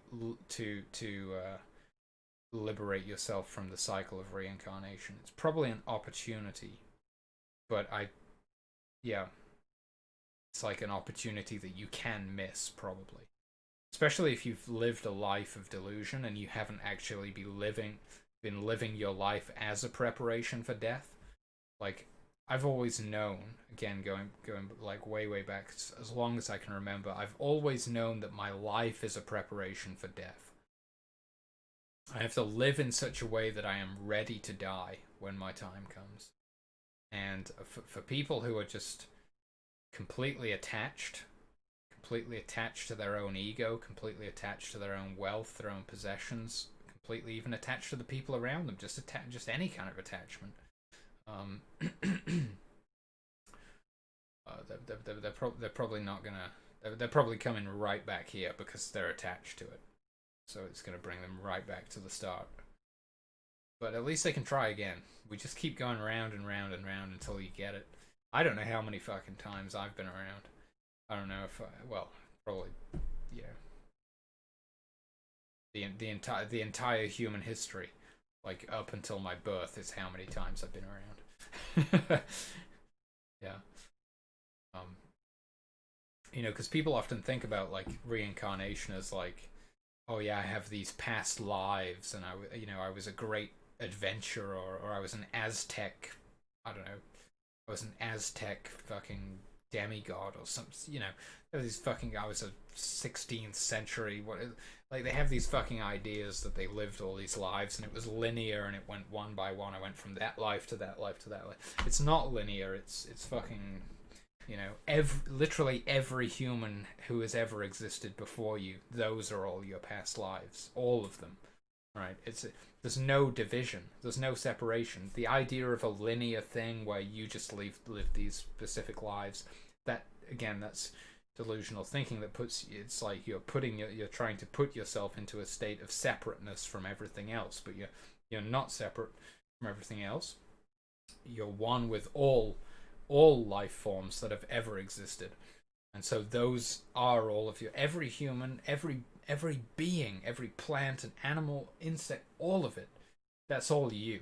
Those are all your every being that's ever died. Those are your those are your previous existences, because you're the same consciousness. That's all of those things. You're the same consciousness as everything.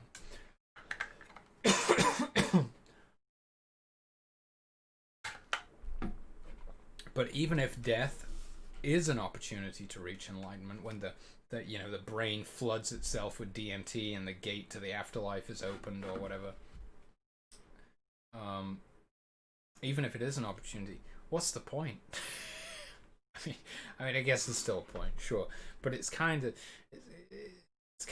like I think you may as well do it while you're alive, right?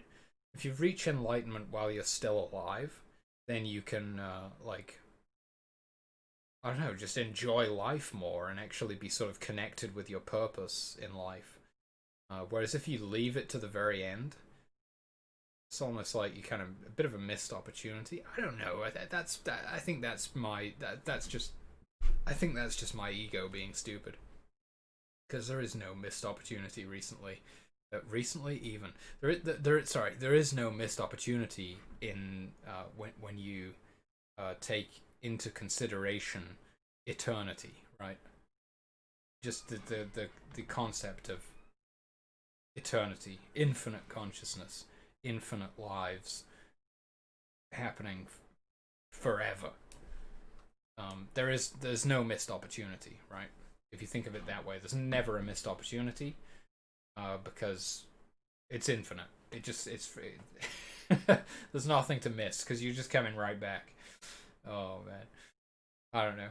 I've got to wonder if, like, once you've liberated yourself from rebirth and you're just like hanging out in the enlightenment zone or whatever, and you're being part of that like transcendental attractor at the end of time, and you become one of those voices calling down to all the beings like, yeah, we've been waiting for you, come on, get here. I wonder if eventually, like, you get bored of that and then you decide to reincarnate, or I wonder if it's like once all beings are liberated and we've all recoalesced into the Godhead or whatever, maybe it's then. Maybe like once we're all home again, we're like, okay, well, we're all back, so let's go do it again. Let's get lost again. Just go get lost and have all these lives and incarnations and experiences, and the whole process just repeats. And then you go back to the source, and it just keeps, it's just cyclic. Maybe it's like, I don't know. I'm quite curious though to find out if like one day I'll get bored of just being like totally just I wonder if I'll ever get bored of just being infinite unrestricted consciousness and just decide to like manifest as a limited being again just for fun. I think that's probably how it goes, right? I don't know. I mean, just thinking about it is great. Like, imagine once all living beings have been liberated, and we've all recoalesced into the one eternal consciousness. What are we gonna do then? We're just gonna hang out and enjoy it, or are we gonna come back here and do this all over again? I don't know. I don't know. I don't know. But that's the beauty of it, is that we don't know. Like, we don't know. And that's, that's the thing. It's like, it's just a perspective change. A lot of people not having the answers, or being, being faced with a mystery is scary. It's scary. There's an unknown element to it. They don't really know. They're afraid. It makes them afraid. But if you can flip your perspective and see that it's a mystery, we don't know. That's exciting. That's really cool. Imagine if we had all the answers, how fucking boring it would be. It would be so boring. But now we actually get to like think about these things and like experience it, Like, we can just be, like I was saying before, we can just be in awe of this thing. We can just be in awe of life itself. It's this miracle that we're experiencing. And we don't know. We don't know what it is or where it comes from or how the fuck any of it works. But we can explore it, and we can have all these crazy experiences and stuff. It's fucking fantastic. So it's a matter of being comfortable not knowing. It's a matter of being okay with not having the answers, And that's where a lot of like, I mean, I think religion, I'm pretty sure like all religions are originally an attempt to communicate the psychedelic experience, to try and convey that sort of psychedelic wisdom, but it gets corrupted and distorted and sort of lost throughout time, especially as we lose touch with the sacraments, and we wind up, just fucking ruining our minds with alcohol and God knows what other poisons people put in themselves. And then it becomes all about the one true God and having all the answers, and if you do these things, you're going to go to heaven, and yeah, and that you're going to be judged, or that you have, or like we were saying before, that you have this karma that carries over, and you've got like a linear thing of incarnations, and it's all that's why I love like the Tibetan Book of the Dead and the Tao and stuff like that, is because in the text itself they acknowledge that none of this is real. The Tibetan Book of the Dead is great. Like, the first thing that it says is like, none of this is real. We're just trying to give you an idea of, like, we're just kind of trying to prepare you as best as we can for death. But when you actually die, just fucking throw this book out and actually have the experience of death, right? Because we're trying to help you, okay? But we don't really fucking know, because we haven't died and like come back and written this book, We've done our meditation, we've done our psychedelic exploration, we've learned as much as we can, putting it in this book to give you an idea. It's like Terence would say, don't confuse the map for the territory. It's a map. It's a map. It's not the real thing, right? So it's like you can look at a map, and you're not actually going to like walk on the map itself. You're going to look at the map, which is a representation of a real place, and then you're going to go and actually like travel through the real thing. The same with death. None of what's written about in the Tibetan Book of the Dead or anything is really what it's like to die. It's just to try and prepare you. And the fact that they acknowledge that in the text is beautiful, because I really do not like these people who pretend that they have all the answers. I like the ones who say, we don't really know, but here's some ideas, here's something for you to kind of be going on with. That's a lot more of an honest approach to things, because you're not trying to like manipulate these vulnerable people who like need answers and things. You know, you're actually being honest and saying, look, we don't know either, but here's some, you know, this might be beneficial. You might be able to study some of this philosophy and do your own meditation, your own exploration, and kind of draw your own conclusions, and then just have your own fucking experience of what it's like to die. You know, we can't tell you what that's going to be like. So yeah, just throw this book out as soon as you're dealing with the real thing, you know. Oh, yeah, fuck yeah, dude. Tibetan Book of the Dead. It's a good read. It's a good one. I like it, yeah. Hell yeah, that was a bit of a rant. Jesus Christ. I've been talking for like 3 hours. Holy fuck. No, that was a good one. That was a good one. That might be a highlight. That might be another conversation with the Burning Man. Yeah, stick that one on YouTube. It's a lot of fun. I think we got quite a lot of psychedelic wisdom down there. And again, I'll say it to you right now. Don't listen to me. Don't listen to me. Go and do it yourself. Go and fucking take some mushrooms. Drop some acid. Smoke some DMT. Go and do it. Go see for yourself. Don't fucking listen to me. Okay, I'm just telling you that it's possible, right? And you can go and directly experience it for yourself. You don't have to take my word for it. You don't have to believe anything I say. All that's fucking nonsense, okay? The door is right there. You've got to walk through it. That's what Morpheus said, right? I can only show you the door. You've got to walk through it, right? That's on you.